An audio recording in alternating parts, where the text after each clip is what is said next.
Alright, video recommendation. As you can see on screen, Anthony Joshua did an interview with Sky Sports. I'll leave a link to this interview in the description below. And he's talking about the situation with Deontay Wilder. He says he has no interest in facing Alexander Povetkin right now. Povetkin's people are claiming that Povetkin is mandatory and that the mandatory is being enforced. And the only way to get out of fighting Povetkin is a unification fight with Deontay Wilder. So a lot of people are saying this is why Joshua is all of a sudden so keen to make the Wilder fight. That's not what I'm saying. Before any of you nitpickers try to come at me sideways, this is what some people are saying. They're saying Joshua don't want that work with Povetkin, so he's going for Wilder, which is still a dangerous fight, but there's a hell of a lot more upside in taking a risk fighting Wilder than there is taking a risk fighting Povetkin. Povetkin has no belt, he's 38 years old, and he's not going to make as much money fighting Povetkin as he would fighting Wilder. And Wilder's the fight that most people want to see anyway.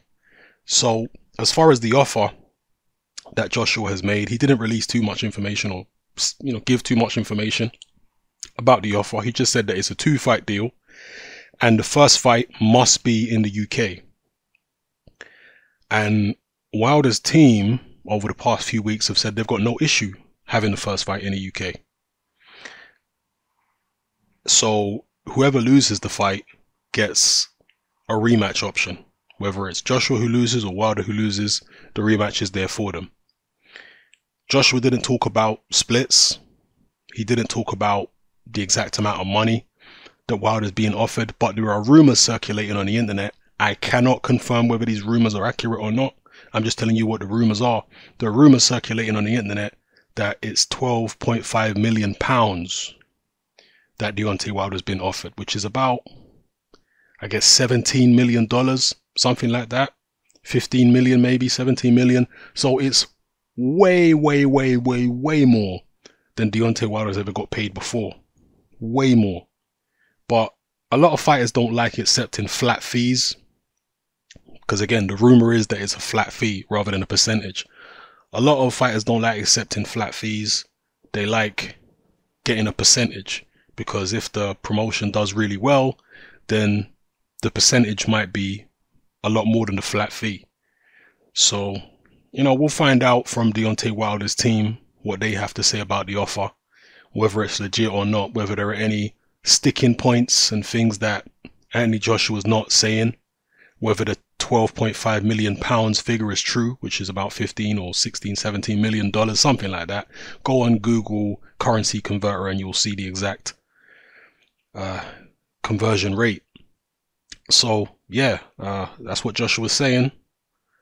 He wants to make Wilder a serious offer, and he's looking to make the Wilder fight next. So let me know what you guys think of this in the comment section below. I know this narrative a lot of fans are pursuing, that either Joshua or Wilder is scared. I don't think either one of them is scared. I think they're both warriors. Particularly Joshua, he's proven he's a warrior in the ring. He took on Vladimir Klitschko with very little experience. He's been through tough times in the ring and come back from adversity, and Wilder came back from adversity against Luis Ortiz. I don't think either one of them is scared, particularly not Joshua, because we've seen Joshua fight at a higher level than Deontay Wilder has in far fewer fights, not only as a professional but even as an amateur. Joshua was thrown in at the deep end in the World Games and also in the Olympics, and he passed the tests, particularly in the World Games, where he won all his fights legitimately. There were no cries of robbery in the World Games. He beat Camarel in the World Games, and he got all the way to the final and only lost by 1 point. And he was fighting in Azerbaijan, and the guy that he was fighting in the final was Azerbaijani. So yeah, Joshua has always had heart. He's always been a very confident guy. I don't for a second think that he's afraid to step in a ring with Deontay Wilder. There might or might not be elements of Joshua's team or elements of Wilder's team that are not keen on having their guy take this fight right now. As I say, might or might not be. I don't know. I'm not privy to it. But what happens in these negotiations may give us a clue as to whether one team or the other don't really want this fight. Because one thing that a fighter's team will do when they don't want to fight is they'll make unrealistic demands. Unrealistic money, unrealistic clauses in the contract and stuff like that.